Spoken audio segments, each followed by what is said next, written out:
में अकेला चांद जगमगाता है, मुश्किलों में अकेला इंसान डगमगाता है। कांटों से ना घबरा ऐ मेरे दोस्त, कांटों से ना घबरा ऐ मेरे दोस्त, क्योंकि कांटों में ही अकेला गुलाम मुस्कुराता है। Hi students, welcome back to my YouTube channel. I am Vinay Kumar from Bracer coaching.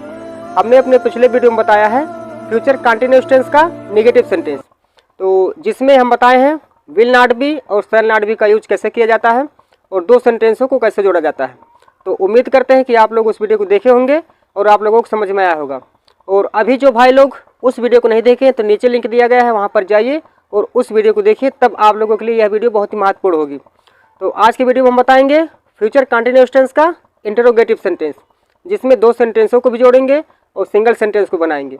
तो चलिए जल्दी से वीडियो को शुरू करते हैं। अगर आप लोग हमारे यूट्यूब चैनल विनय सर कोचिंग पर नए हैं तो जल्द से जल्द चैनल को सब्सक्राइब कर लीजिए और बेल आइकन को दबा दीजिए ताकि हमारे जाने वाली हर वीडियो आपके पास पहुंचती रहे। चलिए वीडियो को शुरू करते हैं। देखिए दोस्तों, इसमें नियम तो कॉमन रहता है, जो नियम सब इंटरोगेटिव में रहता है वही नियम इसमें भी रहता है। तो सबसे पहले फार्मूला जो होता है, देखिए सबसे पहले WH वर्ड, और हम बता चुके हैं कि कोई भी इंटरोगेटिव सेंटेंस हो सबसे पहले उसके फार्मूला में WH वर्ड आता है। अगर WH वर्ड नहीं है तो उस टेंस की सहायक क्रिया आती है। तो देखिए WH वर्ड, उसके बाद विल या शैल, फिर सब्जेक्ट, उसके बाद नॉट अगर दिया रहेगा यानी कि सेंटेंस नेगेटिव होगा तो नॉट लगा देंगे, उसके बाद बी, फिर मेन वर्ब में ING प्लस ऑब्जेक्ट और क्वेश्चन मार्क। ठीक दोस्तों, तो इसका एग्जाम्पल है, फार्मूला आप लोग समझ ही चुके हैं क्योंकि हर इंटरोगेटिव में फार्मूला ऐसे ही होता है, बस वहाँ पे सहायक क्रिया बदली जाती है, बाकी सब चीज़ वही होता है। चलिए इसका एग्जाम्पल बताएंगे। पहला एग्जाम्पल है, क्या तुम कल गाना नहीं गाते रहोगे। कह रहा कि क्या कल तुम गाना नहीं गाते रहोगे। देखिए क्या से शुरू हुआ है सेंटेंस, तो बताया है कि कोई भी सेंटेंस अगर इंटरोगेटिव हो जो क्या से शुरू होता है तो क्या शब्द की अंग्रेजी नहीं लिखते हैं, बल्कि उसी का स्थान पर सहायक क्रिया जो उस टेंस की सहायक क्रिया होती है उसी को लगा देते हैं। जैसे इस टेंस की सहायक क्रिया विल या शैल है तो इसमें विल या शैल को लगा देंगे, उसके बाद जो चीज़ें होती है फार्मूला में वो चीज़ करेंगे। देखिए इसमें WH वर्ड तो है नहीं, इसलिए क्या करेंगे, विल या शैल से शुरुआत करेंगे। तो बताइए यहाँ पे दिया है सब्जेक्ट तुम, तो हम बताएं कि सभी के साथ आप विल का यूज कर सकते हैं, तो विल यहाँ पे लगाइए। सबसे पहले विल, इसके बाद सब्जेक्ट में क्या है, देखिए यू, निगेटिव भी है तो नॉट लगा दीजिए। देखिए यहाँ पर नॉट है, विल यू नॉट, उसके बाद बी लगाना है, बी। अब मेन वर्ब में ING, इसका मेन वर्ब क्या है, गाना। देखिए इसमें दो चीज है, ये जो गाना है ये ऑब्जेक्ट है और ये गाते रहोगे, गाते रहे मेरा दिल, तो गाते रहोगे ये वर्ब है, तो मेन वर्ब यही कहलाएगी। अब इसमें हमको ING लगाना है, तो सिंग मीन्स होता है गाना, ING लगाएंगे हो जाएगा सिंगिंग। ठीक है, will you not be singing. अब देखिए इसमें ऑब्जेक्ट क्या है, गाना, ए सॉन्ग, और कब, कल दिया गया है तो टुमारो लगा देंगे, टुमारो क्वेश्चन मार्क लगा दीजिए। इसके बाद दूसरा एग्जाम्पल दिया गया है, वह क्या कल मेरा इंतजार करती रहेगी। मान लीजिए कोई इंतजार करने वाला है किसी का, तो उसमें पूछा जा रहा कि क्या वह कल मेरा इंतजार करती रहेगी। एक संभावना होती है क्योंकि इसमें सभी चीज़ संभावना पे, सभी चीज़ उम्मीद पे रहता है। तो अब यहाँ पे क्या बीच में दे दिया गया है, तो ऐसा नहीं करेंगे कि हम यहाँ पे विल या शैल लगा देंगे, ऐसा तो कभी नहीं होता है। जब क्या बीच में होता है तो क्या शब्द की अंग्रेजी लिखी जाती है WH वर्ड के स्थान पर। देखिए WH वर्ड यहाँ पे है, तो यहाँ पर आप लगाइए व्हाट, उसके बाद विल लगाएंगे। अब करती रहेगी तो सी का यूज करेंगे, उसके बाद बी। देखिए व्हाट हो गया WH वर्ड, इसके बाद विल लगा दिए, इसके बाद सब्जेक्ट, इसके बाद नेगेटिव तो है नहीं है, इसके बाद बी लगाएंगे। अब मेन वर्ब, इंतजार करना होता है वेट मीन्स, इसमें ING लगाएंगे वेटिंग, और किसका इंतजार, मेरा, वेटिंग फॉर मी, और कल तो टुमारो। इसमें सभी बात कल के बारे में की जाएगी, यानी कि जो आने वाला समय रहेगा सब बात उसमें की जाएगी। उसके बाद है, तुम अपना समय क्यों नष्ट करते रहोगे, करते रहोगे फ्यूचर कंटिन्यूअस। देखिए क्यों की अंग्रेजी लिखेंगे वाई, विल यू सब्जेक्ट हो गया, बी वेस्ट मीन्स होता है नष्ट करना, वेस्टिंग योर टाइम। ठीक है, तुम अपना समय क्यों नष्ट करते रहोगे, तो why will you be wasting your time. इसके बाद है हम कल पूरा दिन कैसे पढ़ते रहेंगे। जैसे आपसे किसी टीचर ने कह दिया कि आपको पूरा दिन पढ़ना है, या तो मम्मी पापा में से कोई कह दिया कि आपको पूरा दिन पढ़ना है, ये आपकी सजा है, तो आप उनसे कहेंगे कि अरे हम पूरा दिन कैसे पढ़ते रहेंगे, हम कल सारा दिन कैसे पढ़ते रहेंगे, ये इम्पॉसिबल है, नहीं पढ़ सकते हो। तो अगर पढ़ सकते हैं तो कोई बात नहीं भाई, पढ़ सकते हैं, पढ़ने वाले ऐसी बात नहीं है, बहुत कुछ करते हैं करने वाले। अब इसको बनाएंगे कैसे, कैसे की अंग्रेजी होती है हाउ विल। अब देखिए यहाँ पे हम दिया है, यहाँ पे हम सेल का यूज कर देते हैं, कम से कम एक सेल का यूज हो जाए आप लोगों के साथ। तो विल भी लगा सकते हैं लेकिन हम सेल लगा रहे हैं, हाउ सेल वी। इसके बाद बी, देखिए यहाँ पे वी है, यहाँ पे बी है। अब पढ़ना होता है रीड मीन्स, तो रीडिंग। और कल पूरा दिन टुमारो। अब पूरा दिन का ऑल डे कर सकते हैं या होल डे कर सकते हैं, होल।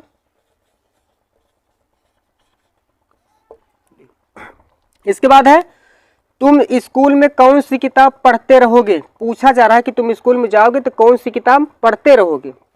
अब कौन सी का अंग्रेजी क्या होती है, विच होता है। कौन सी का अंग्रेजी हम बताए हैं कि how much, how many, which, which जब दिया होता सेंटेंस में तो उसके साथ नाउन का यूज करते हैं। तब बताइए नाउन क्या है, किताब। तो विच बुक लगाइए, विच बुक। इसके बाद सहायक क्रिया विल यू बी, पढ़ते रहोगे रीडिंग, रीडिंग। और स्कूल में इन द स्कूल। अब दिया नहीं गया है कि कल या परसों तो नहीं लिखेंगे, लेकिन फिर भी फ्यूचर में ही रहेगा। स्टेशन पर कौन मेरा इंतजार कर रहा होगा। जैसे मान लीजिए आपसे कोई कहा अरे तो कोई आपका इंतजार कर रहा है स्टेशन पर, तो आप सोचेंगे कौन स्टेशन पर मेरा इंतजार कर रहा होगा, कौन हो सकता है। तो ये कोई सोच रहा है तो कह रहा कि स्टेशन पर कौन मेरा इंतजार करता रहा, क्या है, कर रहा होगा। ठीक है, बनाइए। कौन की अंग्रेजी होती है हु, और इसका नियम होता है कि अगर सेंटेंस में कौन दिया होता है तो कौन की अंग्रेजी हु को एक वचन कर्ता मान करके हम अफर्मेटिव सेंटेंस बनाते हैं। अफर्मेटिव सेंटेंस का फार्मूला लगेगा, सब कुछ वही होगा। बनाइए, हु एक वचन करता है, इसके बाद हम लगाएंगे will be, who will be waiting for मी, और कहाँ पे, स्टेशन पर, तो एट द स्टेशन। बस हो गया।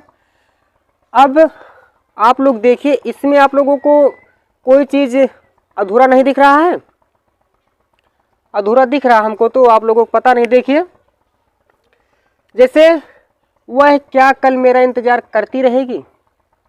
सोचिए, कोई भी सेंटेंस को लेकर के सोचिए। देखिए, मान लीजिए इसी को लिए है, वह क्या कल मेरा इंतजार करती रहेगी। आप इसमें जोड़ सकते हैं कि जब मैं उसके घर जाऊंगा तो क्या वह कल मेरा इंतजार करती रहेगी। आप किसी के घर पे जा रहे हैं किसी को बुलाने पर, तो ये सेंटेंस अधूरा है। और ऐसे ज़्यादातर जो ये फ्यूचर का कोई भी टेंस आप कह सकते हैं, फ्यूचर में चारों में से कोई भी, वो सेंटेंस जो है दो क्लाउज से मिलकर बना होता है, यानी कंजंक्शन के द्वारा जोड़ा जाता है। अगर यहाँ पर ये क्या तुम कल गाना नहीं गाते रहोगे, कह सकते हैं इसमें भी।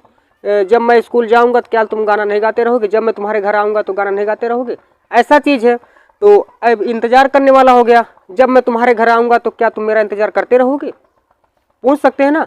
तो आप लोगों को ऐसा सेंटेंस देखने के लिए रुकना है 1 मिनट, इसका स्क्रीनशॉट ले लीजिए। उसके बाद तुरंत बिना देरी किए हम ऐसे सेंटेंस बनाते हैं जिसमें 2 सेंटेंसों को जोड़ा गया है कंजंक्शन के द्वारा। तो आप लोग भी बोल सकते हैं। चलिए फटाफट स्क्रीनशॉट ले लीजिए।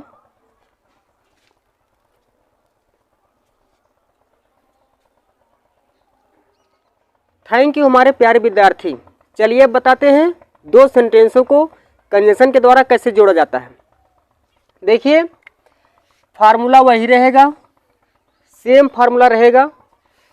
उसके बाद यहाँ पे ऑब्जेक्ट के बाद आपको लगाना है कंजंक्शन, इसके बाद सब्जेक्ट, और मुख्य क्रिया में यस अथवा ईएस, वो भी एक वचनकर्ता के साथ, यानी कि सिंगुलर नंबर सब्जेक्ट के साथ, जैसा कि प्रेजेंट इंडेफिनिट में पढ़े हैं, और ये प्रेजेंट इंडेफिनिट टेंस ही है। इसके बाद ऑब्जेक्ट लगा देना है और छोटा सा क्वेश्चन मार्क लगा देना, बस सभी समस्या हल। अब देखिए एग्जाम्पल को कैसे बनाते हैं, बताइए। जब मैं तुम्हारे घर आऊँगा क्या तुम मेरा इंतज़ार करती रहोगी। मान लीजिए आपको कोई बुलाया तो आप उससे कहे फ़ोन पे ऐसे कि अच्छा ये बताओ कि जब मैं तुम्हारे घर पे आऊँगा तो क्या तुम मेरा इंतज़ार करती रहोगी। अब वो यस बोले या नो बोले इसके आगे हमको नहीं पता है, लेकिन यहाँ पे वही बात है, हम जो बताएं आपसे बात वही है। देखिए अब इसमें बनाना है कि जब मैं तुम्हारे घर आऊँगा क्या तुम मेरा इंतज़ार करती रहोगी।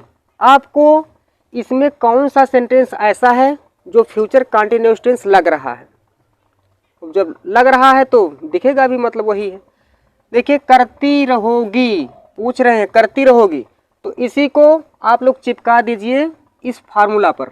बाकी कंजंक्शन है जो जब लगा हुआ है, जब इसको लगा दिए जो है सिंपल प्रेजेंट के साथ, समस्या खत्म। लगाइए क्या से शुरू हुआ है तो क्या से शुरू करिए, आप भी विल या सेल से शुरू करिए। देखिए क्या तुम मेरा इंतजार करती रहोगी, तो will you be waiting for मी। यहाँ तक हो गया, सब्जेक्ट ऑब्जेक्ट हो गया। इसके बाद कंजंक्शन लगाना है, लगाइए। जब व्हेन कौन आएगा, मैं तुम्हारे घर आऊँगा, when I come to your house,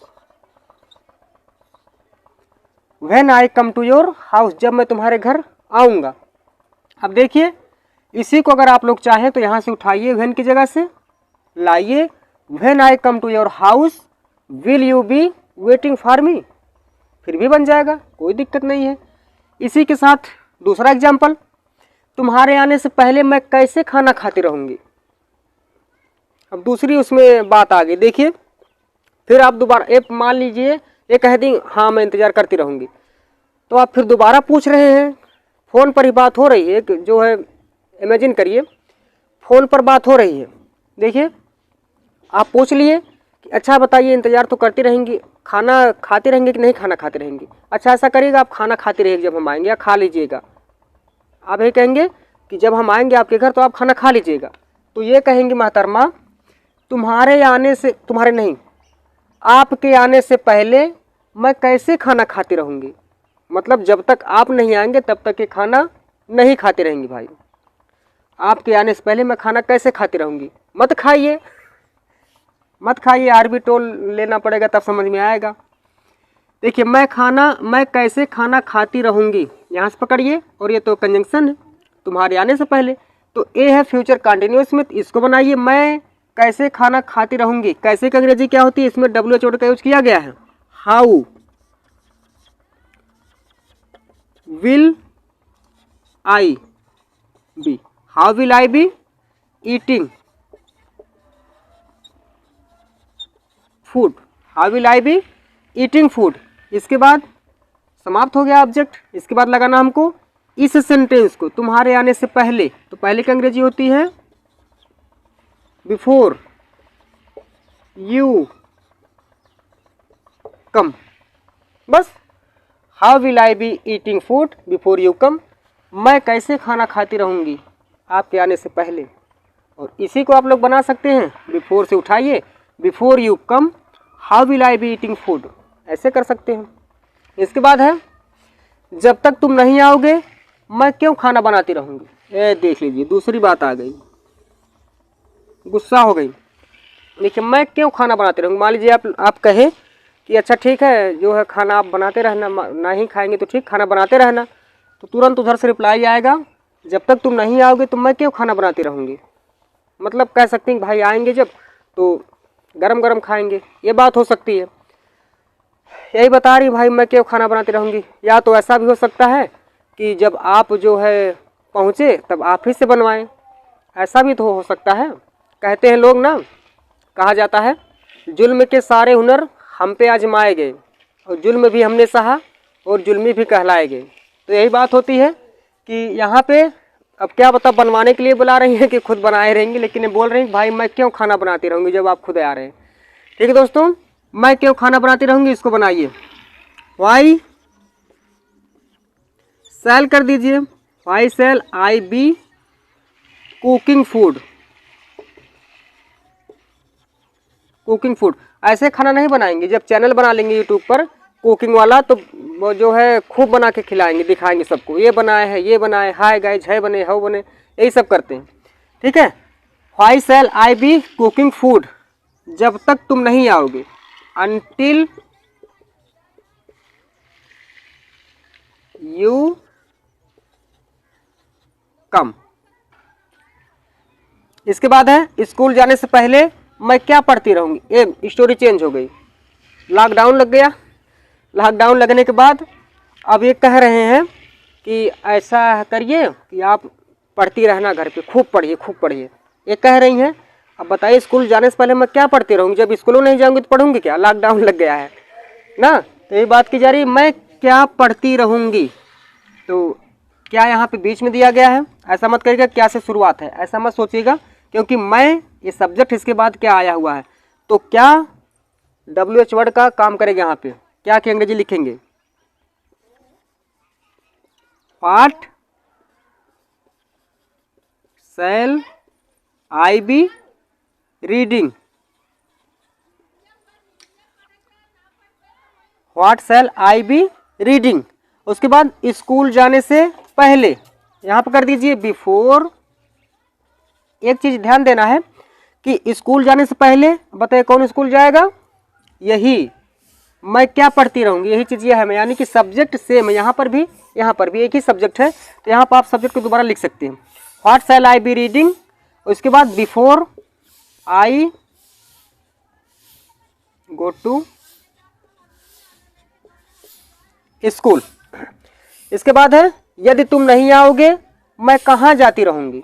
जैसे मान लीजिए कह दिए कि ऐसा कर दीजिए, आप बाज़ार जाइए अकेले, शॉपिंग कर लीजिए अच्छी तरह से, पैसा तो हम ट्रांसफ़र कर दे रहे हैं आपके मोबाइल में। तो ये कह रही हैं कि बताइए आप नहीं आएंगे, यदि आप नहीं आएंगे तो मैं कहाँ जाती रहूँगी, कहाँ भटकूँगी, किस किस मार्केट में भटकूँगी, ये चीज़ बोल रही हैं।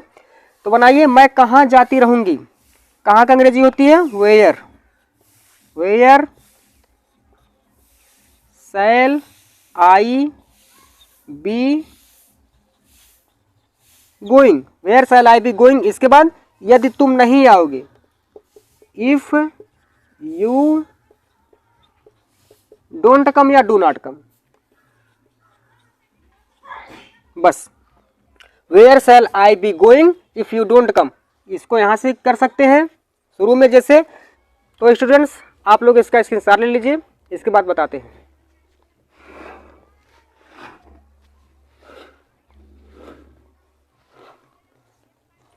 Thank you everyone, I hope कि आप लोगों को वीडियो समझ में आया होगा, अच्छा लगा होगा और आप लोग कॉपी में नोट किए होंगे और ध्यान से पढ़े होंगे। तो आज के लिए बस इतना ही, फिर मिलेंगे हम अपने अगले वीडियो में, फ्यूचर परफेक्ट कंटिन्यूअस टेंस, जिसमें आप लोगों को पढ़ना है सबसे पहले अफर्मेटिव सेंटेंस, जैसा कि आप लोग पढ़ते आए हुए हैं।